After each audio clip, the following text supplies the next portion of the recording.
Hello everybody, well, another walkabout video for you. Had an early morning, just got back from Heathrow. I actually thought I was going to collect 4 passengers, and there was only 2 when I got there, so it's, either I can't count or I'm getting senile in my old age, one of the two. Oh dear, nice day today. What's it like where you are? Let me know in the comments. I read a story earlier, and every now and again a story gets sent to me that I kind of take personally, and I think to myself, if you do this, then a lot of people are going to be in a lot of trouble. And what I want to talk about briefly is the NHS, and what I've discovered. I'm not very happy about it. You know, right now as I'm recording this, all over the country somebody is going to be in need of urgent assistance. Somebody is going to need, well, an ambulance. Let's not beat around the bush, to get there as quickly as possible. Because actually twice in my life where I've been involved in a medical episode where I've had to get somebody assistance rapid, and the last time it took as long as me to put the phone down for the ambulance to turn up. That's how quick it was. Now I'm going to tell you a story. It goes back about 14 years. My mother has got 2 sisters, Sonia and Shirley, their names are. 14 years ago, Shirley, my auntie Shirley, passed away. And the reason is she had an issue with her heart which required pretty urgent medical intervention, and help was available at the specialist hospital, I think at Harefield Hospital, over West London way. She had to get there quick. Now, she was put in an ambulance and transported there, but what we didn't know, her family waiting for her there, was that there was an issue with the ambulance on the way. Some kind of failure to do with a button that wasn't pushed or a switch that wasn't pulled, something like that.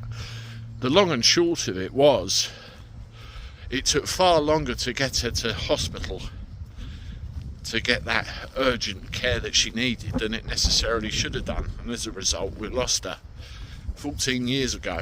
Still sticks right there.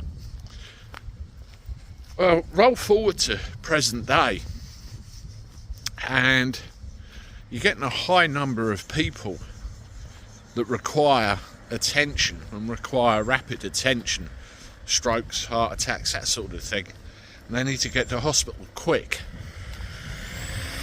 At the moment the average waiting time is over 30 minutes. That's double the target they've set themselves, and this is you know, normal ambulances, understaffed, under-resourced, all the rest of it. Well, you know what the NHS is talking about doing? Introducing electric ambulances. Yeah, electric ambulances, can you believe it? Here's a news article right here. Now, having told you the story that I told you about my dear Auntie Shirley, what do you think's going to happen with these electric ambulances? Well, reading the stats on ambulances as a whole, some of them do something like 800 miles a week. That's catching up with taxi drivers, and they need to get to places really quickly. Well, these electric ambulances apparently, and this is a concern of mine, why I would never go to electric, it's the range on them. They reckon they can do 100 miles on a single charge before they need to go in and be recharged. Do you know how long the recharge takes on these things? Well, I'll tell you. According to the news, 4 hours it takes to recharge one of these things before it's in a state to go back out again. So if they end up replacing the entire ambulance fleet with these electric ambulances, you can see the problem right now.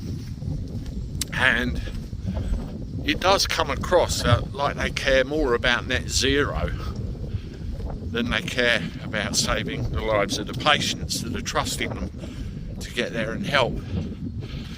Do you know how much one of these ambulances costs? Just one, 150 grand for 100 miles and 4 hours charging, which could possibly cost somebody's life. Now, I get fed up with bashing electric vehicles and electric buses and electric this and electric that. Somebody made a comment on one of the videos the other day. Perhaps we need to admit that the technology isn't there yet. There's not the charging infrastructure yet to deal with all this stuff. And there's not the facilities to deal with all this stuff. And really, is it appropriate for a setting where you're relying on these things used as emergency vehicles to get people to and fro?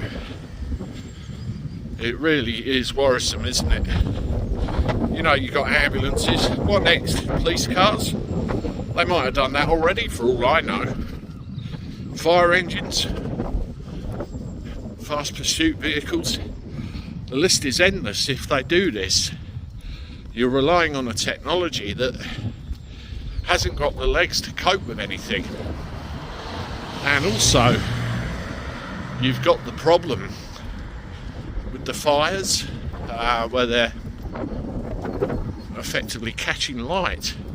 We see recently, the last couple of days, you had the scrapyard where one went up, and the long stay car park at Gatwick Airport, same problem.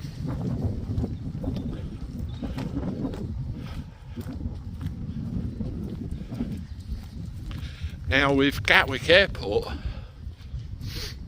thankfully that was in the long stay car park, as I said, and at the north terminal it's right down the other end, right out of the way. Yes, some cars were damaged, but if it was in an enclosed building like where I was this morning, it could have been a lot worse. It could have been a lot worse. Look what happened at Luton. And you're talking about employing this technology with life-saving ambulances. I don't like this. I don't like this a lot. Let me know what you think in the comments. As always, subscribe to the channel. Share the hell out of my stuff. I look forward to talking to you again soon. Toodaloo.